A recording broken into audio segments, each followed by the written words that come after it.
Now we come to the hot seat questions. These are questions that we felt that had emerged during the campaign, specific to each candidate. So these will be addressed to just one candidate. We'll start with Councilwoman Heitmann. During your 8 years as city councilor, you've often taken tough stands against development. And you've criticized Councilman Barnett and Mayor Sorey as part of the Old Boy Network.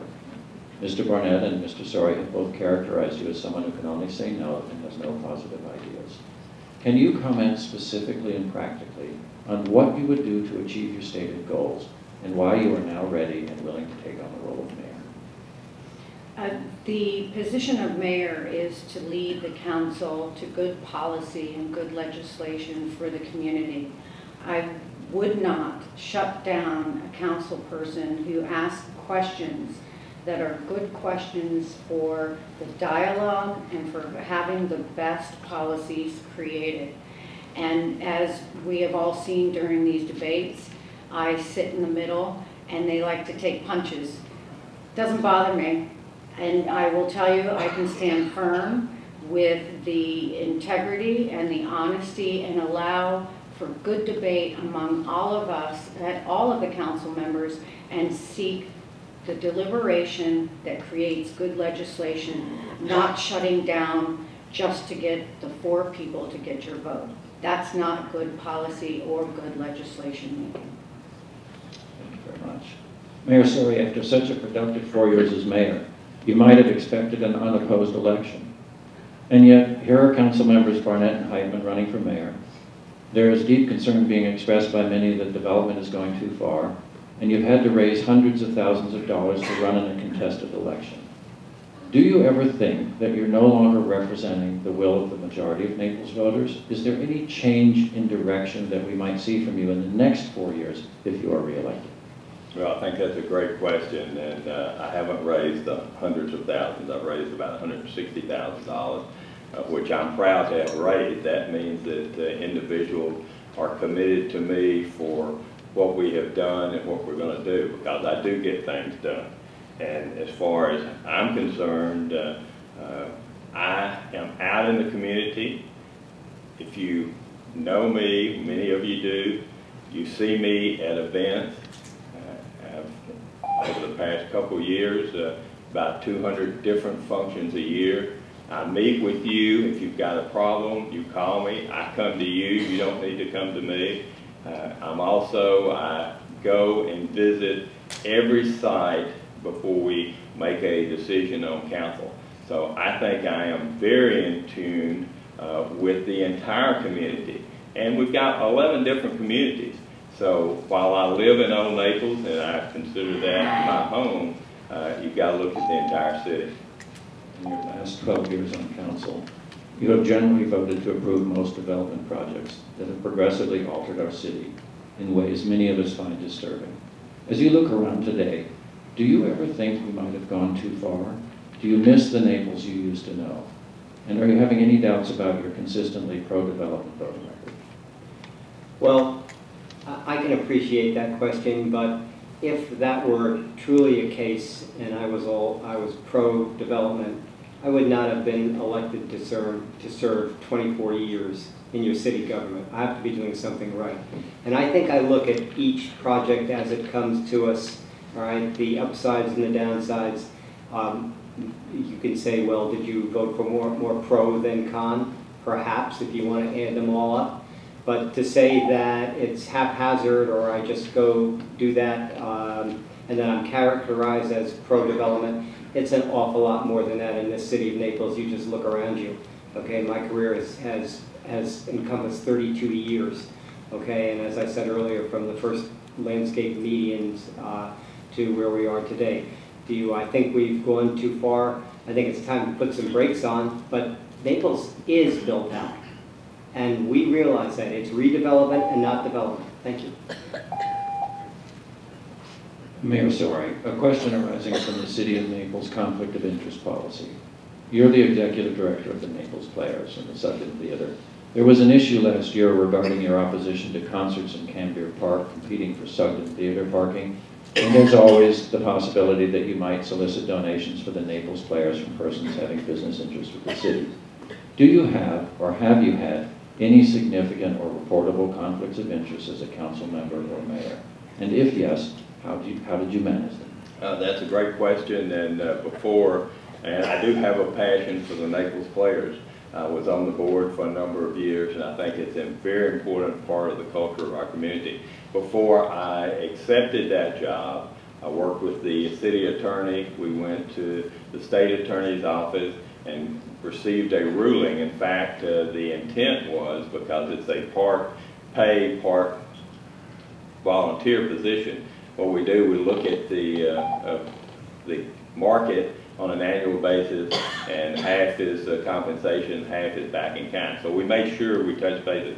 I am very careful with the city attorney, ask him frequently, is this something that I should vote on? The state law, we're required to vote unless there's a conflict. And it's interesting, the council talks about not having events, but they don't have the courage to turn them down. The one item that I happen to vote no on, keep going, thank you. Keep going. Okay, was a Sunday night, and we don't have plays on Sunday night at the Naples Players, so I don't know how that's a conflict.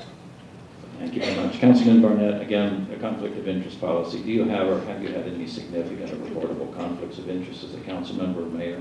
And if yes, how did you manage them? No, I have not. And so, okay, that's an easy answer.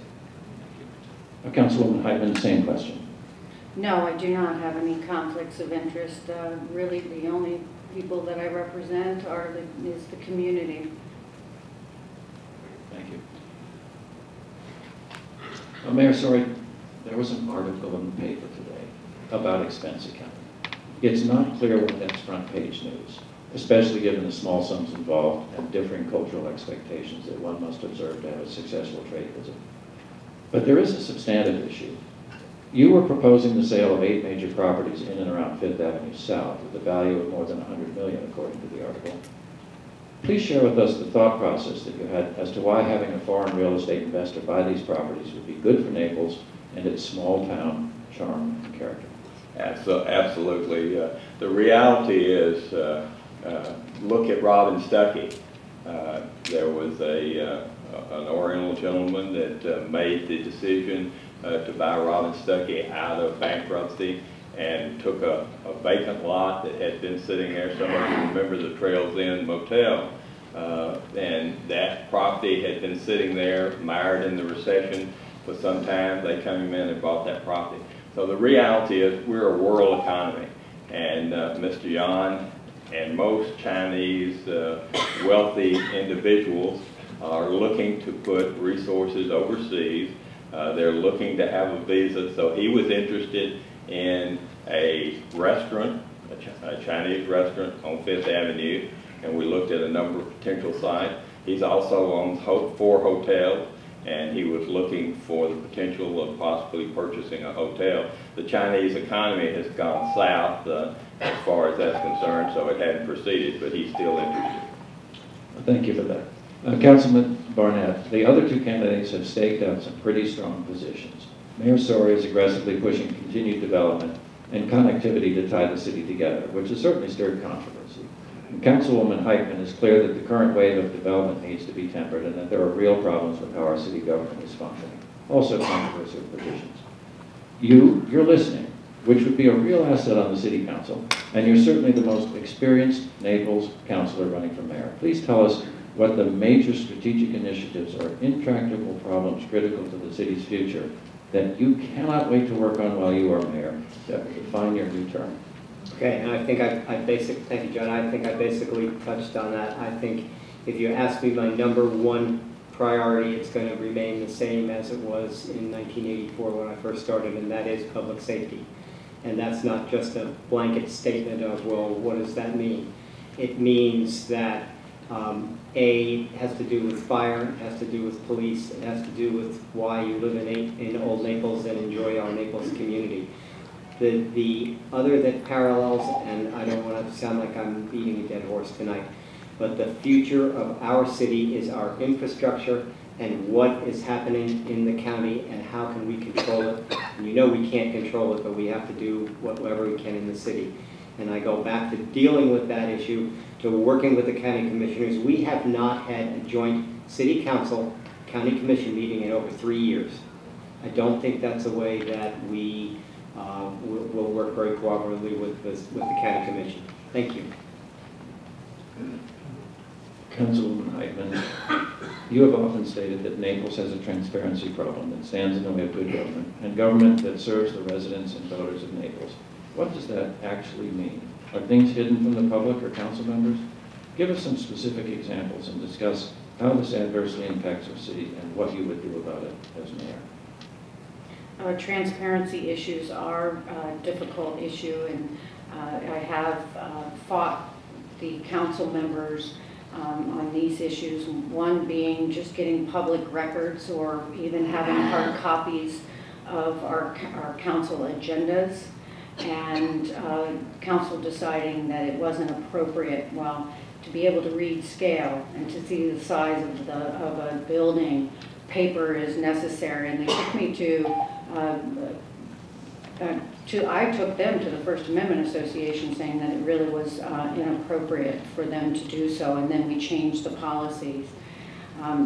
These are other issues are attorney's fees and are not transparent, exactly spending $160,000 to collect a $3,000 past rent for a tenant at the city dock, and not disclosing the amount of money is unacceptable. Just continue if you wish. There are other transparency issues that face this city, and we have it within our safety of the community, and that needs to change. Our EMS and our issues that we're having right now with the fire chief, and he is under investigation with a no vote of confidence within the fire department, is unacceptable for us not to know that was happening, or even an idea that the union was going to file a no vote of confidence. Thank you very much. Mayor Sorey, shortly after the controversial approval of the project at 465 Fifth Avenue, a lengthy Naples Daily News appeared in which Mr. McCabe, the applicant, objected to neighborhood concerns in these terms. We created the charming character, and we want to improve on that charming character. We don't want you out there who have no vision. You're here for 8 weeks a year. You come from Chicago or someplace. We don't want you to suggest that we don't know how to improve on our charming character, or that you want to stop us from improving upon our charming character. In my humble opinion, anybody objecting to this project versus what is there now should simply move out of our great city and take their hugely appreciated home sale profits with them. Well, hang on. In that same article, you were quoted as saying, "Phil's the kind of guy that typically asks for forgiveness rather than permission." I kind of like that. What did you mean by that? Yeah, that was not the quote. I was misquoted, so we'll address that one first. What I said, that was a bit like me, and I have a tendency maybe sometimes to be a bit aggressive, but I think if you want to get things done, you have to be aggressive. But let me address Mr. McCabe. He and I have had some pretty heated discussions because he has a tendency to push and be too aggressive.